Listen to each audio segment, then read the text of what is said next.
হাসপাতালের সেই ভিআইপি কেবিনটাতে তখন এক গা ছমছমে নীরবতা।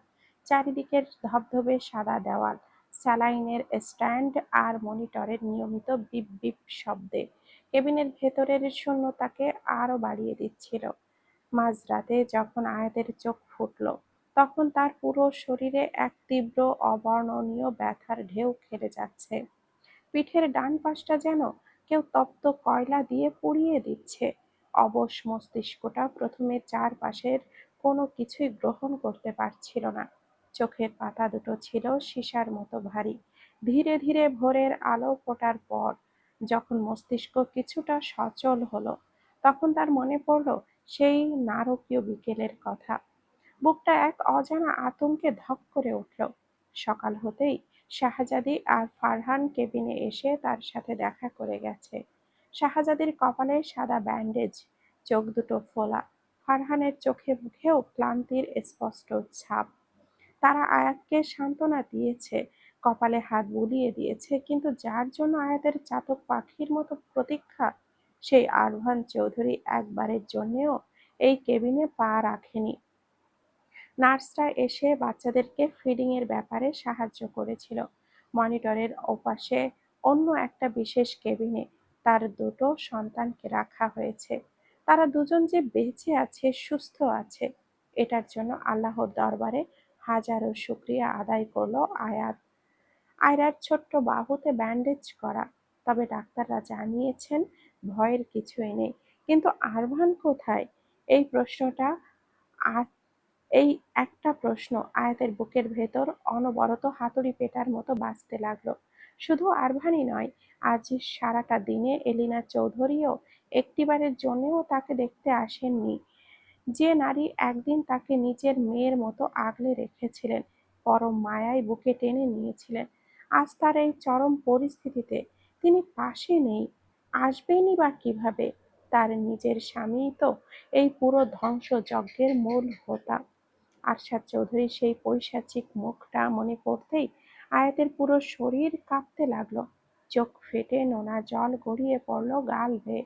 জানালার ওপাশে তাকিয়ে থাকতে থাকতে চোখের সামনে ভেসে উঠল তার নিজের বাবা মায়ের হাসি মুখের সেই ফ্রেম বন্দি ছবিটা। ওহ, নোংরা পিশাচ লোকটার জন্য সে নিজের শৈশব হারিয়েছিল, আর আজ আবারও সেই একই মানুষের জন্য সে তার নিজের সাজানো পরিবারকে চিরতরে হারাতে বসেছে। আয়াতের মনের কোণে এক গভীর সন্দেহেও দানা বাঁধতে শুরু করলো। তবে কি এলিনা চৌধুরীও এই সব কিছুর সাথে জড়িত ছিলেন? এতদিন যে ভালোবাসার নাটকটা তিনি করে গেছেন, তা কি শুধুই আরভানের চোখে ধুলো দেওয়ার জন্য? আয়াতের মনের মধ্যে একটু সংশয় দানা বাঁধল। আরভান কি আদৌ তার বাবাকে কুৎসিত রূপ সম্পর্কে জানে? চিন্তা করতে করতে সকাল পেরিয়ে বিকেল হলো। বিকেল গড়িয়ে রাত নেমে এলো মেলবোর্নের বুকে। কিন্তু আরভানের কোনো দেখা নেই। শাহজাদি আর ফারহানকে যতবারই সে ব্যাকুল হয়ে জিজ্ঞেস করেছে আরভান কোথায়, ততবারই তারা চোখে এক অদ্ভুত অপরাধ বোধ নিয়ে মুখ লুকিয়ে নানাভাবে কথা এড়িয়ে গেছে। আয়াত চাইলেও জোরে কথা বলতে পারছিল না। শরীরটা সামান্য নাড়ানোর ক্ষমতাও তার ছিল না। পিঠের ক্ষতটা এমনভাবে অবশ হয়ে আছে যে আদৌ তার শরীরের নিচের অংশ অক্ষত আছে নাকি নেই, সে তাই বুঝতে পারছিল না। তীব্র যন্ত্রণার মাঝেও সে দায়িত্বরত নার্সদের আরভানের কথা জিজ্ঞেস করলে তারা অত্যন্ত পেশাদার ভঙ্গিতে এড়িয়ে গিয়ে বলল, মিস্টার চৌধুরী আমাদের ওনার ব্যাপারে কিছুই বলতে বারণ করেছেন। আপনি এত মানুষের চিন্তা না করে নিজের শরীরটাকে আগে সুস্থ করুন। সন্তানদের জন্য হলেও আপনাকে এখন শক্ত থাকতে হবে মিসেস চৌধুরী। নার্সদের এই একটা কথাই আয়াতের সন্দেহের আগুনকে আরো উস্কে দেওয়ার জন্য যথেষ্ট ছিল। যে মানুষটা তার সামান্য একটু চোখের জল দেখলে পুরো পৃথিবী ওলটপালট করে দেয়, যে লোকটা তার ভালোবাসায় এক আস্ত উন্মাদ পাগল, সে আজ পুরো একটা দিন ধরে নিজের রক্তাক্ত স্ত্রী আর 1 মাসের কলিজার টুকরো সন্তানদের ফেলে দূরে আছে। এমনটা তো কোনোদিনও হতে পারে না। আয়াতের মনের ভেতর এক চরম ভয়াবহ ভয় দানা বাঁধতে শুরু করলো। তবে কি আরশাদ চৌধুরী আরমানেরও কোনো বড় ক্ষতি করে দিল? ওই লোক তো কোনোভাবেই পিতা নামের যোগ্য নয়। সে একটা হিংস্র জানোয়ার। নিজের সন্তানকে বিষাক্ত ড্রাগস দিতে যার হাত কাঁপেনি, সে আরভানের প্রাণ কেড়ে নিতেও দ্বিধা করবে না। আয়া তার নিজের ভেতরের এই মানসিক যন্ত্রণা আর ভয়কে ধরে রাখতে পারল না। সে পুরোপুরি অস্থির হয়ে উঠল। তার ভেতরের মাতৃত্ব আর স্ত্রীর অবাধ্য প্রেম এক হয়ে তাকে পাগল বানিয়ে দিল। সে নিজের শরীরের তীব্র যন্ত্রণাকে উপেক্ষা করে স্যালাইনের পাইপ টান মেরে ছিঁড়ে ফেলে বিছানা থেকে ওঠার আপ্রাণ চেষ্টা করল। পিঠের সেলাইগুলো যেন ছিঁড়ে রক্ত বের হতে চাইল। নার্স, জলদি আসুন, ম্যাম পাগলামি করছেন। একজন নার্সের চিৎকারে ফারহান করিডোর থেকে এক ছুটে কেবিনের ভেতরে ঢুকে পড়ল। আয়াতের এই অবস্থা দেখে সে স্তম্ভিত হয়ে চেঁচিয়ে উঠল, আয়াত, কি করছো এইসব? পাগল হয়েছে তুমি? শুয়ে পড়ো প্লিজ। আয়াত ফারহানকে দেখে আরো ক্ষিপ্ত, আরো উগ্র হয়ে উঠল। তার চোখের চাহনিতে তখন এক আদিম হিংস্রতা। সে বিছানার চাদরটা খামচে ধরে ভাঙা রুদ্ধ কণ্ঠে চিৎকার করে বলল, আপনার ফ্রেন্ড কোথায় ফারহান ভাইয়া? কোথায় আরভান? এখনই এই মুহূর্তে তাকে আমার সামনে নিয়ে আসুন। আমার আর কিচ্ছু শোনার ধৈর্য নেই। আমার আরভানকে লাগবে। আয়াত প্লিজ শান্ত হও। তুমি নড়াচড়া করলে পিঠের সেলাই কিন্তু ছিঁড়ে যাবে। ফারহান তাকে আটকানোর চেষ্টা করলো। আমি শান্ত হব না। আমার আরভান কোথায়? ও কেমন আছে? ও কেন এতটা একটা বারও এখানে আসলো না? ও কি বেঁচে আছে ফারহান ভাইয়া? নাকি ওই জানোয়ারটা? আয়া তার কথা শেষ করতে পারল না। তার গলা বুজে এলো। ফারহান হুট করেই চুপ করে গেল। তার মুখের সমস্ত অভিব্যক্তি এক নিমেষেই ফ্যাকাশে হয়ে গেল। চোখের দৃষ্টি মেঝেতে নিবদ্ধ হলো। ফারহানের এই রহস্যময় নীরবতা যেন আয়াতের বুকের ভেতর একটা তপ্ত তীরের মতো বিঁধল। সে নিশ্চিত হয়ে গেল যে আরভানের বড় কোনো বিপদ হয়েছে। সে এক উন্মাদের মতো বিছানায় ছটফট করতে লাগলো। নার্সরা তাকে চেপে ধরার চেষ্টা করতেই আয়াতের পিঠের সাদা ব্যান্ডেজটা তাজা রক্তে ভিজে লাল হয়ে উঠল। আয়াত ফুঁপিয়ে ফুঁপিয়ে কাঁদতে কাঁদতে আরভানের নাম ধরে চিৎকার করতে লাগলো, আমাকে ছেড়ে দাও, আমি ওনার কাছে যাব। আমার আরভানকে ছাড়া আমি মরে যাব, ছেড়ে দাও আমাকে। ঠিক তখনই কেবিনের ভারী দরজাটা এক মৃদু শব্দে খুলে গেল। আয়াতের অশ্রুসিক্ত ঝাপসা চোখ দুটো দরজার দিকে তাকাতেই এক মুহূর্তের জন্য যেন সময় থমকে গেল। দরজার সামনে দাঁড়িয়ে আছে সেই দীর্ঘকায় সুপরিচিত পুরুষটা। আরভানের পরনে একটা সাধারণ অ্যাশ রঙের শার্ট আর কালো প্যান্ট। শার্টের হাতা দুটো কনুই পর্যন্ত গোটানো, তাই সেই চেনা সিল্কি চুলগুলো কিছুটা এলোমেলো হয়ে কপালে লেপ্টে আছে। চোখ দুটো অতিরিক্ত ক্লান্তিতে লালচে হয়ে আছে, কিন্তু তার চতুর্দিকে এখনো সেই চিরচেনা রাজকীয় আভিজাত্য। আরভান অত্যন্ত ধীর পায়ে কিছুটা খুঁড়িয়ে খুঁড়িয়ে কেবিনের ভেতরের দিকে এগিয়ে গেল। আরভানকে জীবিত অক্ষত অবস্থায় নিজের চোখের সামনে দেখে আয়াতের বুকের ভেতরটা সমস্ত মেঘ এক নিমিষেই কেটে গেল। তার চোখের পানির বেগ আরো দ্বিগুণ বেড়ে গেল। ফুঁপিয়ে ওঠার শব্দটা কেবিনের নীরবতা ভেঙে দিল। আরভান ফারহান আর নার্সদের দিকে তাকিয়ে হাতের ইশারায় সবাইকে বাইরে যেতে বলল। ফারহান কিছু সময় আরভানের দিকে অদ্ভুত দৃষ্টিতে তাকিয়ে থেকে এক বুক স্বস্তির নিঃশ্বাস ফেলে নার্সদের নিয়ে ঘর থেকে বেরিয়ে দরজাটা টেনে দিল। কেবিনে এখন শুধু তারা দুজন। আরভান আর এক মুহূর্তও সময় নষ্ট না করে ধীর পায়ে বিছানার পাশে এসে বসল। সে কোনো কথা না বলে নিজের সমস্ত আবেগ আর ব্যাকুলতা উজাড় করে দিয়ে এক ঝটকায় আয়াতকে নিজের শক্ত দুই বাহুর মাঝে জড়িয়ে ধরল। আয়াতের গাল দুটো নিজের দুই হাতের মুঠোয় পুরে তার ঠোঁটের ওপরে নিজের ঠোঁট চেপে ধরল। সে এক গভীর তীব্র প্রায় প্রগাঢ় চুম্বনে আয়াতকে আচ্ছন্ন করে দিল। এই চুম্বনে কোনো তাড়া ছিল না, ছিল পুরো একটা দিন ধরে প্রিয়তমাকে হারানোর সেই নরক যন্ত্রণা থেকে মুক্তির এক চরম প্রগাঢ় আরতি। আয়াত প্রথমে তীব্র অভিমানে আরভানের বুক ঠেলে তার থেকে ছুটে যাওয়ার চেষ্টা করলো। সে কাঁদতে কাঁদতে আরভানের বুকে দুর্বল হাতে কিল মেরে বলল, ছাড়ুন আমাকে। আপনি একটা আস্ত নিষ্ঠুর, পাষাণ আরভান চৌধুরী। কাল মাঝরাত থেকে আমি একটা চাতক পাখির মতো আপনার জন্য ছটফট করেছি, যন্ত্রণায় মরে যাচ্ছিলাম। অথচ আপনি পুরো একটা দিন পার করে এই মাঝরাতে আমার সামনে মুখ দেখাতে আসলেন। একটাবারও কি আপনার এই অভাগী বউটার কথা মনে পড়েনি? একটাবারও কি জানতে ইচ্ছে করেনি আমি বেঁচে আছি নাকি মরে গেছি? আরভান চুম্বনের পরশ ঠোঁট থেকে সরিয়ে আয়াতের কপালে নিজের কপাল ঠেকালো। তার চোখ দিয়েও তখন এক ফোঁটা তপ্ত জল গড়িয়ে পড়ল আয়াতের গালে। সে এক গভীর নিচু স্বরে বলল, শান্ত হও মিসেস চৌধুরী।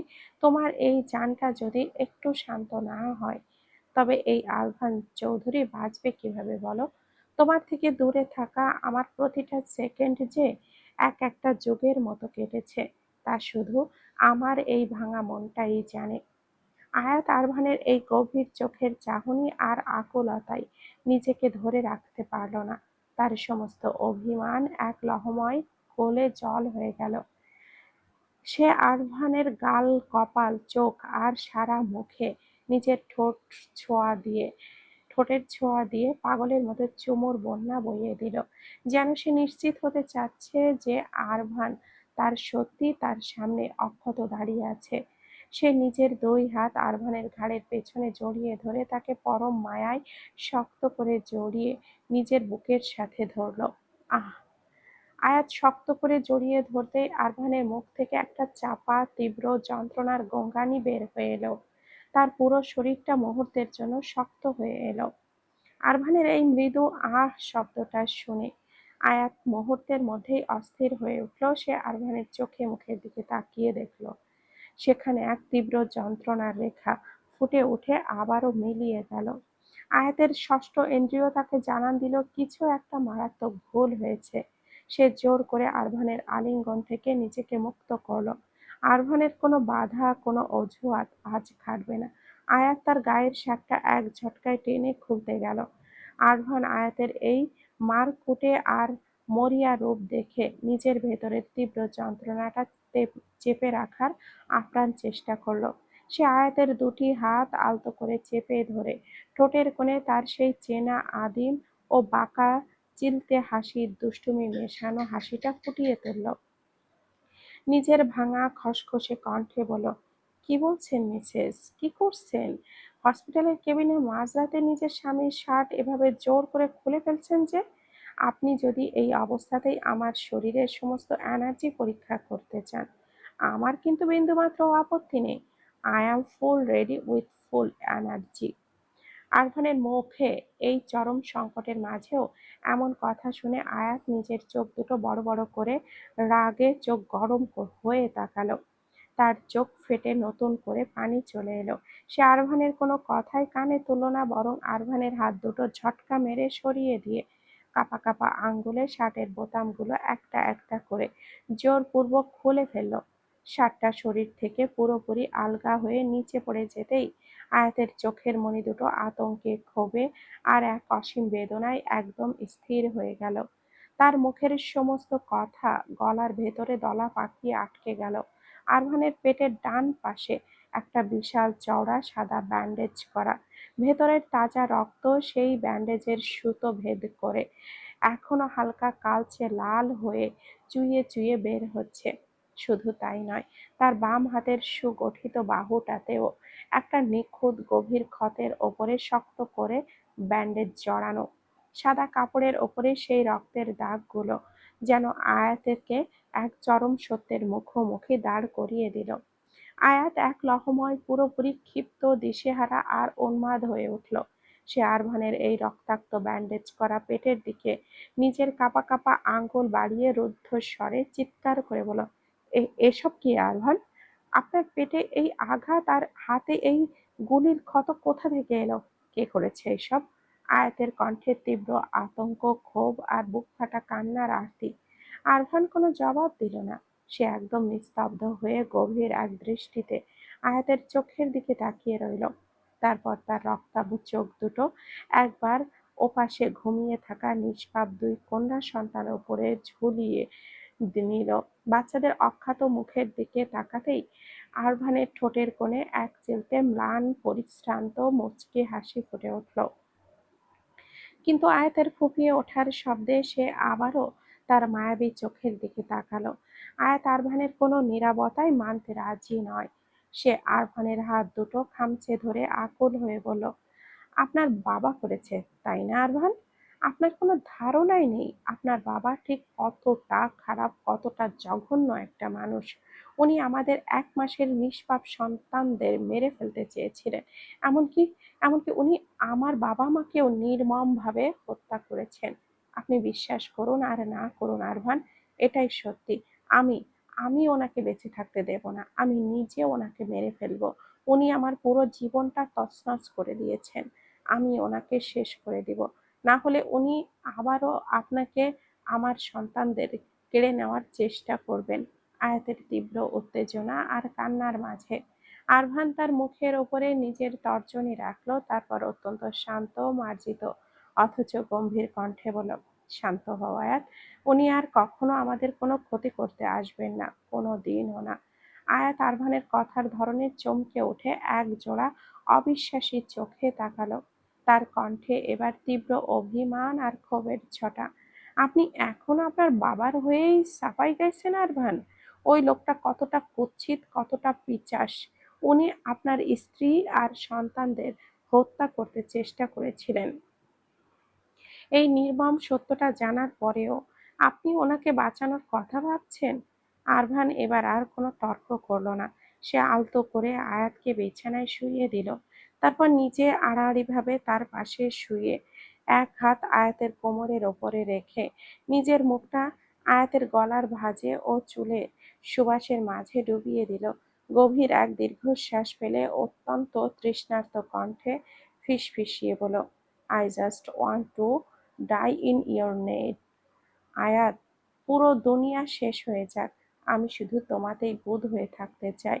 আরভানের উষ্ণ নিঃশ্বাস গলার চামড়ায় লাগতেই আয়াত এক তীব্র ভালো লাগা আর আবেশে চোখ দুটো বন্ধ করে নিল।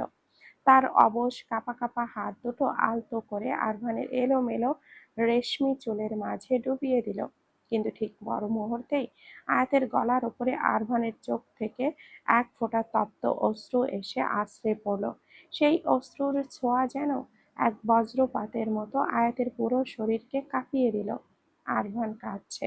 তার সেই লৌহ মানব আরভান চৌধুরী আজ চোখের জল ফেলছে। আয়াত চট করে চোখ মেলে আরভানকে নিজের দুই বাহু দিয়ে শক্ত করে জড়িয়ে ধরল। নিজের পিঠের তীব্র যন্ত্রণাকে ভুলে সে আরভানের মুখটা বুকের মাঝে চেপে ধরে ব্যাকুল হয়ে বলল, কি হয়েছে আপনার আরভান? আমাকে বলুন প্লিজ, আপনাকে এমন লাগছে কেন? আরভান আয়াতের গলার ভাঁজে মুখ রেখে এক রুদ্ধ ও ভাঙা কণ্ঠে বলতে লাগলো, উনি আর কখনো আমাদের ছোঁয়া তো দূর, আমাদের জীবনে কোনোদিনও ফিরেও আসতে পারবেন না আয়াত। উনি যে আর এই পৃথিবীতে নেই। আমার বাবা, যে একটা সময় আমার পুরো পৃথিবী ছিল, আমার সব কিছুর কেন্দ্রবিন্দু ছিল, সে আজ আর বেঁচে নেই আয়াত। কেন? কেন সে তার সন্তান আর স্ত্রীকে নিয়ে একটা সুখের সংসার করতে পারলো না? কেন একটুখানি আমাদেরকে ভালোবাসতে পারলো না আয়াত? কেন এমনটা হলো?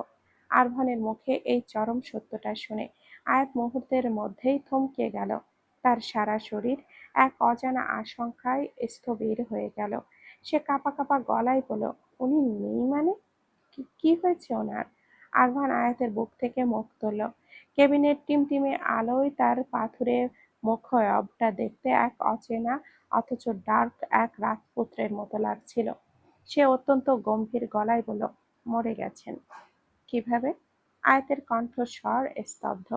আরভানের মুখাবয়বটা কেমন যেন রহস্যময় হয়ে উঠল। সে নিজের মুখটা আয়াতের দিক থেকে ঘুরিয়ে নিয়ে জানালার ওই পাশে অন্ধকার মেলবর্নের শহরের দিকে তাকিয়ে শীতল কণ্ঠে বলল, মমের হাতেই ওনার মৃত্যু হয়েছে। নিজের স্বামীর বুকে মম নিজেই গুলি চালিয়েছেন। আয়াত যেন এক গোলক ধাঁধায় পড়ে গেল। সে স্তব্ধ হয়ে গেল। তার মানে মা এখন কোথায়? আরমানের ঠোঁটের কোণে এবার এক অতি সূক্ষ্ম, পৈশাচিক ও বাঁকা হাসির রেখা ফুটে উঠল। চোখের এক পলকেই সে সেই অন্ধকার হাসির আড়াল করে অত্যন্ত স্বাভাবিক কণ্ঠে বলল, জেলে? আপনি ওনাকে ছাড়িয়ে আনেননি? আয়াত অস্থির হয়ে উঠল। খুনি সে আয়াত। সে মিস্টার আরশাদ চৌধুরীকে নিজের হাতে গুলি করে মেরেছে। আইন আর আদালতের হাত থেকে এত সহজে তো আর মুক্তি হবে না। খুব শীঘ্রই ওনাকে আদালতের কাঠগড়ায় ওঠানো হবে, তারপর তার জেল হবে। তবে হ্যাঁ, আরশাদ চৌধুরীর বিরুদ্ধে আরো অনেক অবৈধ এবং জঘন্য অপরাধের প্রমাণ পাওয়া গেছে। তাই এক চরম সন্ত্রাসী ও অপরাধীকে হত্যার অপরাধে মমের শাস্তি হয়তো কিছুটা কম হতে পারে। আয়াতের চোখে তখন আরশাদ চৌধুরীর প্রতি চরম ঘৃণা। সে শক্ত গলায় বলল, তাহলে মা কেন একজন পিশাচকে হত্যা করে জেলে পচে মরবেন? ওই নরক তো মরে গিয়ে একদম ঠিক করেছে। মা যা করেছেন একদম ঠিক কাজ করেছেন। আমি নিজে মাকে ওখান থেকে ছাড়িয়ে আনবো। আরফান আয়াতের এই ব্যাকুলতা দেখে তার কানের লতিতে নিজের ঠোঁট ছোঁয়ালো, এক গভীর চুমু এঁকে দিয়ে ফিসফিসিয়ে বলল, ওকে উকিল ম্যাম, আগে নিজের পড়াশোনাটা শেষ করুন, তারপর না হয় শাশুড়ি মায়ের কেস লড়বেন। আরভানের এই নিবিড় স্পর্শ আর ভালোবাসার পরশে আয়াত লজ্জায় চোখ জোড়া বুজে নিয়ে বাচ্চাদের দিকে তাকালো। আরভান তার দুই হাত দিয়ে আয়াত আর সন্তানদের একসাথে নিজের বুকের মাঝে টেনে নিল। তার নিজের বাম হাতের বুলেটের ক্ষত আর পেটের ছুরির আঘাত তখনও তীব্র যন্ত্রণায় টনটন করছে, কিন্তু আরভানের পুরো মনোযোগ তখন নিজের অবশ মস্তিষ্কের নেপথ্যে থাকা সেই রাতের আসল অন্ধকার সত্যের দিকে। ফ্ল্যাশব্যাক। সেই সুরম্য ভিলার অন্ধকার হলরুমে, যেখানে আরশাদ চৌধুরী আর আরভান মুখোমুখি দাঁড়িয়ে